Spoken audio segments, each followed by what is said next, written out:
So, for years, I've been contemplating the verse in John. You don't have to look it up always. You should look it up even if I give you the reference. But it says something about no man can take you out of my Father's hand. You can't be snatched out of his hand. And I thought, yeah, that's true, but couldn't you just leave? Couldn't you, being in your Father's hand, couldn't you just, boop, just jump out of your Father's hand? I think of someone that was praying for something over and over again. And of course, it isn't time for that prayer to be answered. So God doesn't answer it yet because he knows your life more than you know your life.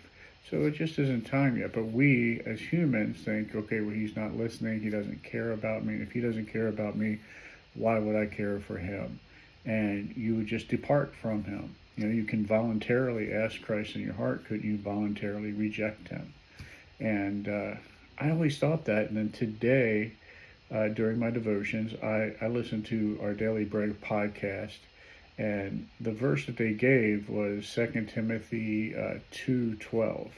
And they had another meaning for it. You should go out and listen to it. It's on Spotify. You can go out to YouTube. It's a good little podcast to listen to get, some Bible reading in and some application.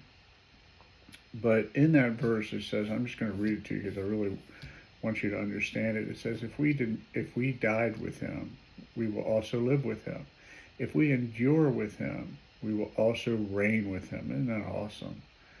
But if we deny him, he will also deny us.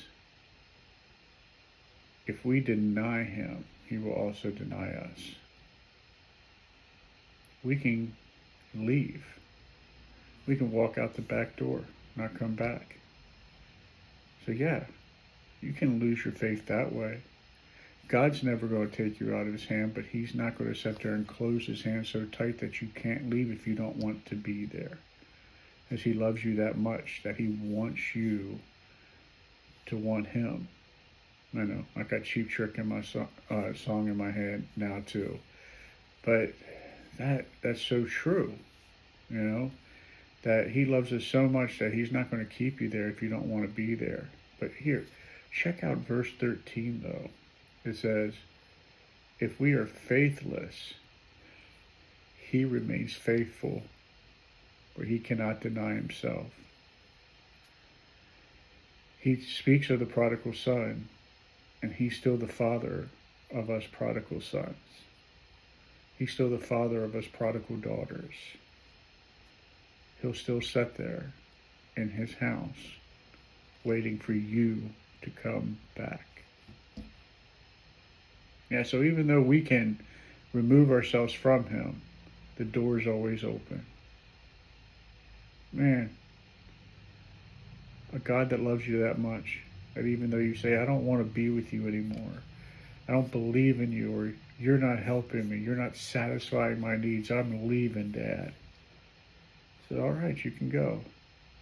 But the door is always going to remain unlocked. You don't have to worry that it will ever be locked. You can come in anytime you want. All you have to do is just ask.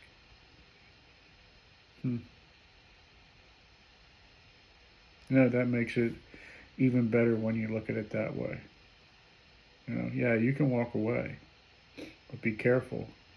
How many times can you walk away before you're called away? But he'll always be there. Kind of like that Motel 6 commercial. Always have the light on. But his is the true light. Amen.